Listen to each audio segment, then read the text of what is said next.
très sérieux. Que s'est-il passé? Virage droite, ça tombe à l'avant. Ce sont ses équipiers qui roulaient à ce moment. C'est lui qui tombe. Et c'est lui qui tombe malheureusement. Et Del Toro aussi tombe. Terrible. Del Toro dans la chute. Gros Schartner également pour l'équipe de Pogacar. Benoît, vous êtes avec le coureur danois, le double vainqueur du Tour de France.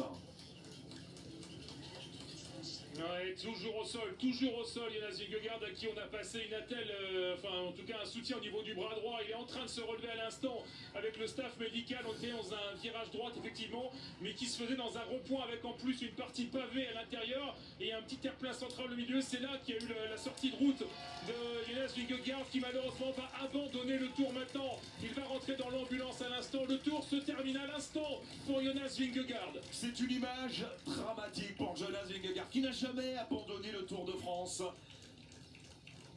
et qui semble souffrir énormément. Il est en souffrance, Est-ce qu'il a tapé le bord du trottoir? Sa roue avant se dérobe, il tombe sur l'épaule et il vient achever sa course contre le trottoir avec cette épaule droite.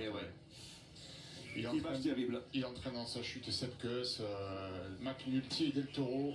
Ils sont tous repartis, hein, eux. À la sortie de la Roche-sur-Foron, le Tour s'arrête pour Jonas Vingegaard. Allez, on va les avertir aussi parce que là, le peloton temporise. Hein. Et évidemment, cet événement, alors que l'équipe de Jonas Vingegaard était en train de mener grand train pour essayer de revenir, eh bien ça relance l'échappée à la mort, hein, qui va pouvoir aller se jouer la victoire. C'était le deuxième du classement général, Jonas Vingegaard. Que c'est dur pour Jonas Vingegaard, lui qui avait songé à arrêter le vélo l'année dernière. Il en a connu des chutes dans sa carrière, notamment sur le Tour du Pays Basque, il y a 2 ans. Et cette formation Visma Lease Bike, voilà, qui avait tout misé pour le classement général autour de Jonas Vingegaard. On n'a pas de solution de recours. Hein. Et là, c'est un gros moment de flottement, évidemment, dans le peloton maillot jaune. Alors, Félix Roschartner, pris aussi dans la chute, ça a l'air d'aller pour l'Autrichien. Del Toro aussi. Del Toro est tombé également. Oui, Del Toro est tombé, oui. Sepp Kuss est tombé.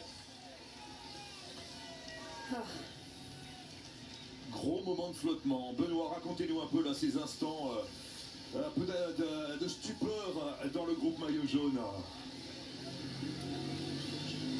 Ouais, c'est un moment assez étrange parce que tout le monde est un petit peu hébété, tout le monde se demande. Ils sont